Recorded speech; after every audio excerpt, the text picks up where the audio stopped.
আগামী বছরের ফেব্রুয়ারিতে অন্তর্বর্তী সরকার নির্বাচনের আয়োজন করবে এমন আশাবাদ জানিয়ে বিএনপি মহাসচিব মির্জা ফখরুল ইসলাম আলমগীর বলেছেন, নির্বাচনের মাধ্যমে দেশ সঠিক পথে এগোবে। সকালে সিলেট পৌঁছে কেন্দ্রীয় নেতাদের নিয়ে হযরত শাহজালালের মাজার জিয়ারত শেষে তিনি কথা বলেন। আরও বলেন, জুলাই রক্তাক্ত ছাত্র জনতার গণ অভ্যুত্থান যে নতুন পথ দেখিয়েছে তা বাস্তবায়নে কাজ করতে হবে সবাইকেই।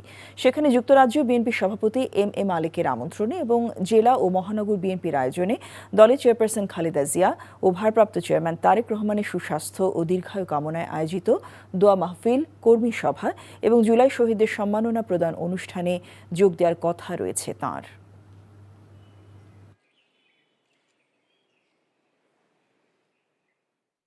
লন্ডনে ভারপ্রাপ্ত চেয়ারম্যান জনাব তারেক রহমানের সঙ্গে প্রধান উপদেষ্টা প্রফেসর ইউনূসের যে বৈঠক হয়েছে, সেই বৈঠকে মধ্য ফেব্রুয়ারিতে নির্বাচনের একটা মোটামুটি আলোচনা হয়েছে। আমরা সবাই আশাবাদী যে এই নির্বাচনের মধ্য দিয়ে দেশ জাতি গণতন্ত্রে ফিরে যাবে। বান্ডেল থাকলে প্রতি সেনমানিতে টাকা বাঁচবে।